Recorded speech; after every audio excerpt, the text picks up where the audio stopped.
Hello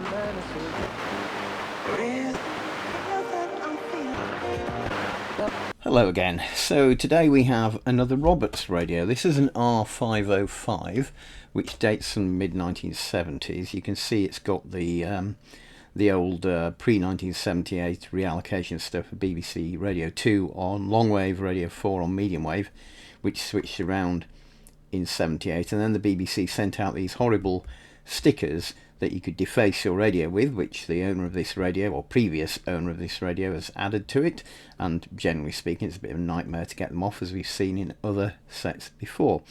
There's a bit of cosmetic damage in that the tops have fallen off these two knobs here. The aerial is still in good shape, which is good, but there's no handle. The handle has been broken off.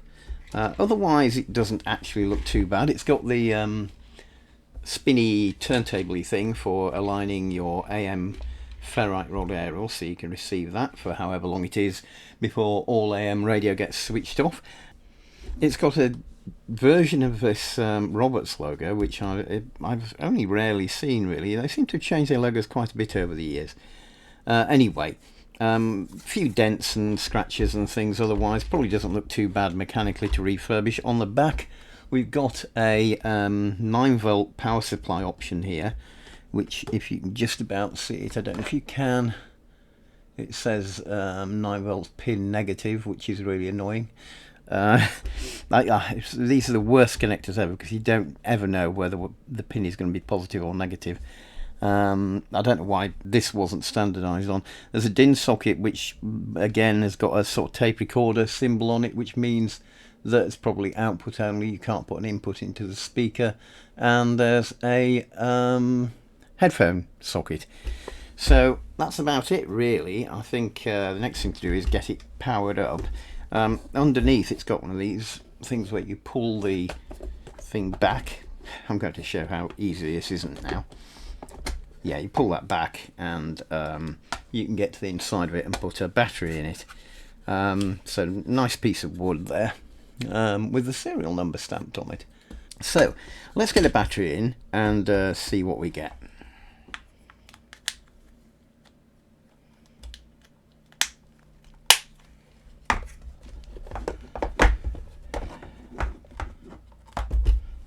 I won't bother putting the bottom back on yet, we'll just see how it goes. Now the arrangement here is that the on and off switch is part of the waveband switch, so you've got an off position here and then VHF, medium wave, long wave. You get a click,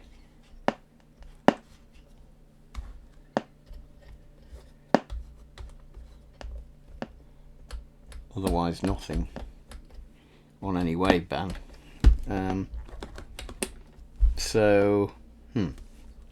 Not much going there then. Absolutely no output at all. So I think the next thing to check is if there is any RF going to the audio amp, and so, do that split there, see if the audio bit is working, see if it's the RF bit that's broken, or see if it's one of these that we sometimes unfortunately encounter where absolutely everything's broken. So next thing is to get it apart, and I think the way to do that, and normally it would be taking the handles out on the Roberts, but I can't. I mean, the handles come off anyway, and I can't see anything else in there. I can see two screws here, so I guess we take those out and it should come apart. So let's pull that bit. I feel like pulling out now.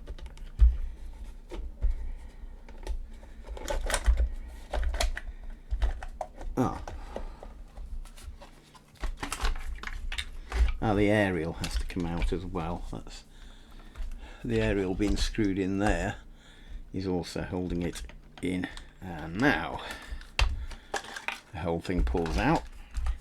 You see it's got this LP module thing, the LP1412, which I think is a Mullard supplied module, which Roberts didn't touch, they just bought that in. And I think it's not really supposed to be a user, or a repairable item. You were just supposed to get another one of these modules and replace it. Although they can be repaired, people have done them, so we might have to have a go at that if that's the issue. But we're getting nothing on anyway, band. I think, looking at the feed, so that comes off that FM aerial there. That must be the FM side.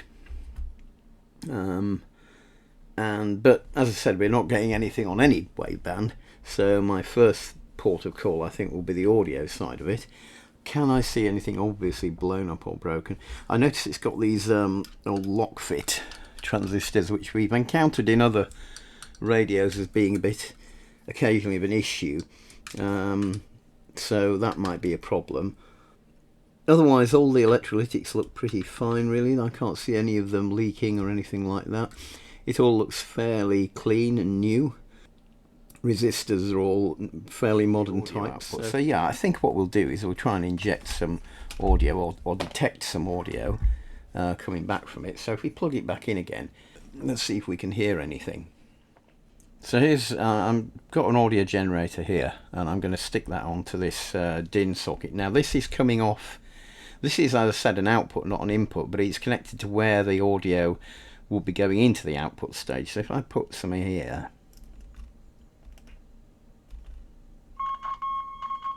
I do get some output through the speaker.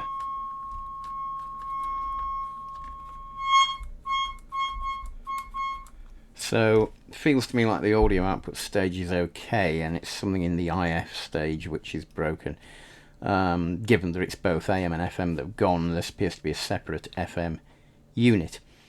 Right, as usual, we miss the interesting bit with the camera. We seem to do this a lot, but I had this apart, and then having cleaned up this wave change switch here, it started working on medium wave and very faintly on FM.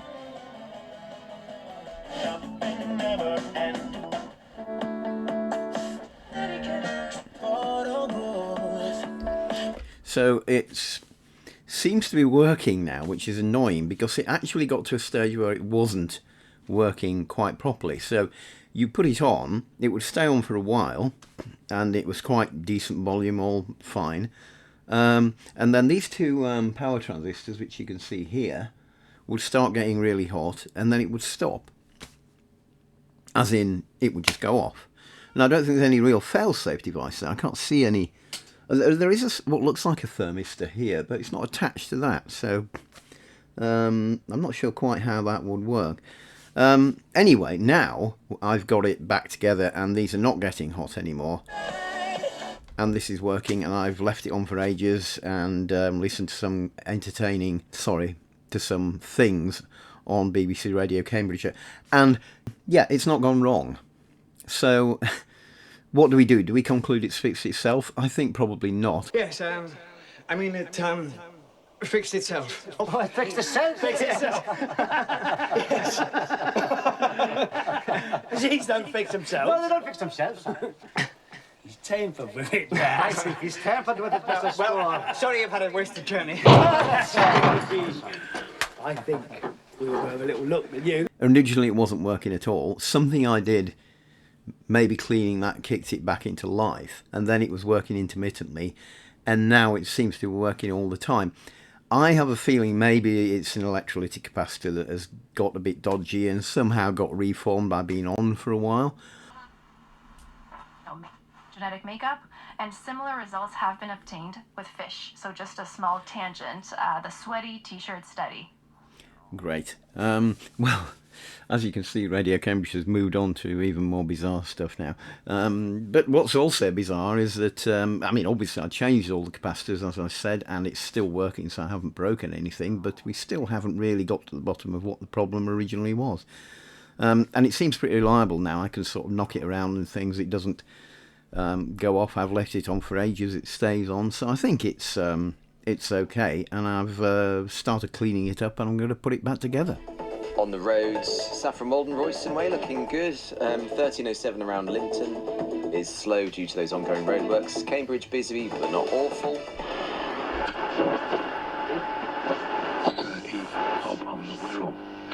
And his father Tim on a walk across the country. Some sort of stolid to the fact that a league form, and we've seen that Simon come on that takes me and specifically Martin to task, the West Ham fan that goes off and... Well, it's nice to hear that Royston is looking good and Cambridge is not awful. Those are not statements that everybody would always agree with. I'm quite pleased with this radio, as it turned out. That I'm still not actually brilliant on sensitivity on VHF FM. And it was better when I had it apart, but then I didn't have this telescopic aerial, and I had a proper aerial plugged into it. There isn't an external aerial socket on this set. So I'm not sure why, because this is the aerial is unusually for a thing of this age in proper condition, and nothing wrong with it. So I'm not sure why that's still the case. I don't think there's anything wrong with it. I just don't think it's that brilliant. Now, of course, the elephant in the room is what exactly was wrong with it. I think it would have been this capacitor here. That's the sort of thing that if it had shorted out, it would have made those transistors start to cook. My feeling is that it hadn't been turned on for years. The capacitor had gone a bit funny. It was shorting it out, and after a while it sort of reformed a bit after I'd used it a few times, and then it started working. Obviously I took that out, replaced all the capacitors, and it's definitely fine now. So it certainly looks as if that would have been a likely cause of it. And I've polished it up, got rid of those hideous BBC stickers that were sent out in the 70s. Which takes a bit of scratching. Overall, it's a nice little set. It's quite compact, fairly light even with the battery inside it, which is good because the handle's disappeared. I removed the remnants of that, put a bit of chrome paint round here, which is a temporary fix to make them look not quite as bad, but I need to get some better knobs for that really. Pushed out a little dent that was in here in front of the speaker. The sound quality, as you heard, is pretty good. It's not up there with the best, but it's a fairly small speaker. But it's certainly very usable. The only slight usability issue is, like a lot of things, it doesn't go the full range on FM. It's better than some of the Hacker things. It goes up to 103, but it should really go up to 108. And one of the things I would also say about this is that if you look at other Roberts videos, you will see there's a pretty general impression which is justified that they are absolute pig to work on. This one was actually quite nice to work on, and I didn't really have any problems with it. Had we had to look at that enclosed FM module, I suspect my day would have been a little more sweary, but that wasn't the case, although I did actually have to tweak the tuning a little bit on it because the FM scale was a bit out. It was and I've tweaked it so that it's now accurate. So yeah, overall I think this is definitely one that's worth picking up and saving.